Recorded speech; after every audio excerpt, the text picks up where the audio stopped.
ఉత్తరాంధ్ర ప్రజల కోరిక, ఈ ప్రాంత యువత కోరిక అభివృద్ధికి నాంది పలికేలా ఉత్తరాంధ్ర కళలకు రెక్కలనే కార్యక్రమంతో అనేక కార్యక్రమాలు ఇటు ప్రభుత్వం, అధికారులు, ప్రజాప్రతినిధులు కార్యక్రమాలు నిర్వహిస్తున్నారు.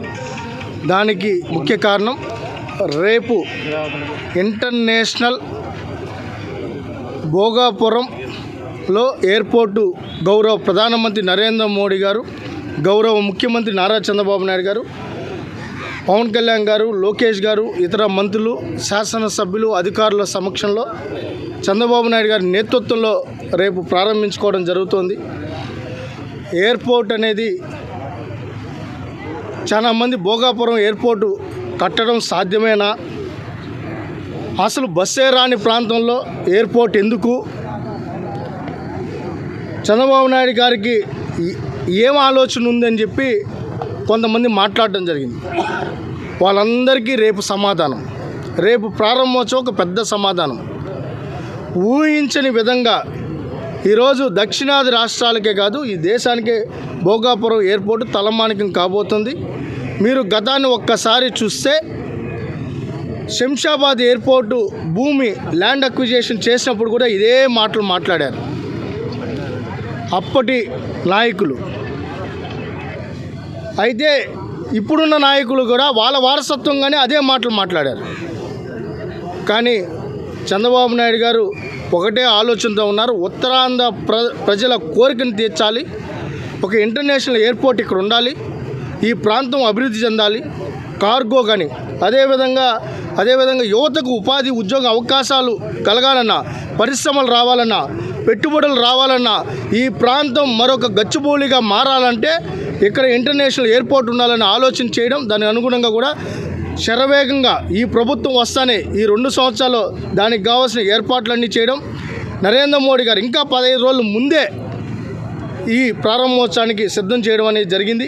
దానికి సంబంధించి ఈరోజు పెద్ద స్థాయిలో యువత, విద్యార్థులు, విశాఖ ప్రాంత ప్రజలు ఈరోజు ఎమ్మెల్యే గారు, జేసీ గారి సమక్షంలో ఈరోజు స్పోర్ట్స్ అథారిటీ ఆధ్వర్యంలో ఈరోజు రన్ కానీ క్రీడాకారులందరూ కూడా పాల్గొనడం జరిగింది. ఇది ఉత్తరాంధ్ర కళల సాకారమయ్యే రోజుగా, ఆనందంగా, రాష్ట్ర పండగగా రేపు జరుపుకోవాలని కూడా దీనికి కారణమైన ప్రతి ఒక్కరికి కూడా కృతజ్ఞతలు కూడా తెలియజేసుకుంటున్నాం. ఆగస్టు 1న honourable prime minister Narendra Modi గారు, అదేవిధంగా మన సీఎం గారు అందరి చేతిలో కూడా మన భోగాపురం ఇంటర్నేషనల్ ఎయిర్పోర్ట్ ఇనాగ్రేట్ అవ్వడం జరుగుతుంది. అందులో భాగంగా 6 ఉమ్మడి జిల్లాల్లో కూడా మనము ఉత్తరాంధ్ర కళలకు రెక్కలు అనే థీమ్ కింద చాలా అవుట్రీచ్ యాక్టివిటీస్ మనం ప్లాన్ చేసుకోవడం జరిగింది. వైజాగ్లో కూడా మనము ఫ్లాష్ మాబ్, ఈరోజు బీచ్లో 5K రన్, అదేవిధంగా బీచ్ వాక్, ప్రతి స్కూల్ అండ్ కాలేజెస్లో కూడా మనము పెయింటింగ్, డ్రాయింగ్ కాంపిటీషన్స్ అవన్నీ కూడా పెట్టడం జరిగింది. పాండ్రంగిలో ఉన్న మన అల్లూరి సీతారామరాజు విగ్రహం దగ్గర కూడా మనం లైటప్ చేస్తున్నాము. అండ్ ఆల్ గవర్నమెంట్ బిల్డింగ్స్ని కూడా లైటప్ చేయడం జరుగుతుందండి. సో ఈ భాగంగా మనము ఈ స్ఫూర్తితో ప్రజలందరూ, ముఖ్యంగా పిల్లలు, యువత అందరూ కూడా ఈ స్ఫూర్తిని తీసుకొని ముందుకెళ్లాలని కోరుకుంటూ సెలవు తీసుకుంటున్నాం. Thank you. మన ఉత్తరాంధ్ర ప్రాంత ప్రజలకు రేపు ఎంతో సుదినం. మన్యం వీరుడు అల్లూరి సీతారామరాజు గారి పేరు మీద అల్లూరి సీతారామరాజు ఇంటర్నేషనల్ ఎయిర్పోర్ట్ అనే నామకరణం చేయడం జరిగింది. ముఖ్యంగా ఈ ఎయిర్పోర్ట్ నిర్మాణానికి భూములు ఇచ్చినటువంటి రైతులందరికీ కూడా విశాఖ ప్రజల తరపున నా హృదయపూర్వక ధన్యవాదాలు తెలియజేసుకుంటూ, ఈరోజు మన విశాఖ నగరం ఎంత అభివృద్ధి చెందుతుందో మీ అందరికీ తెలుసు. గూగుల్ లాంటి అనేక సంస్థలు ఇక్కడికి రావడం జరిగింది.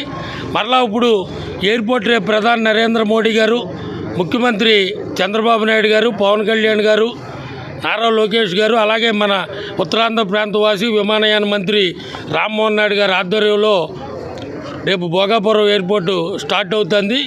ఇది ఉత్తరాంధ్ర కళలకు రెక్కలనే ప్రోగ్రాంతో ఈరోజు షాప్ వారి ఆధ్వర్యంలో ఈరోజు స్కేటింగ్ కానీ, రన్నింగ్ కానీ, 5K రన్ అనే కార్యక్రమాలు చేశారు. అలాగే ఇందాక జాయింట్ కలెక్టర్ మేడం గారు చెప్పినట్లు మన ఉత్తరాంధ్ర 3 జిల్లాల్లో కూడా స్కూల్స్లో వాటిల్లో కూడా పెయింటింగ్స్ ఇవన్నీ పోటీలు పెడతాం జరిగింది.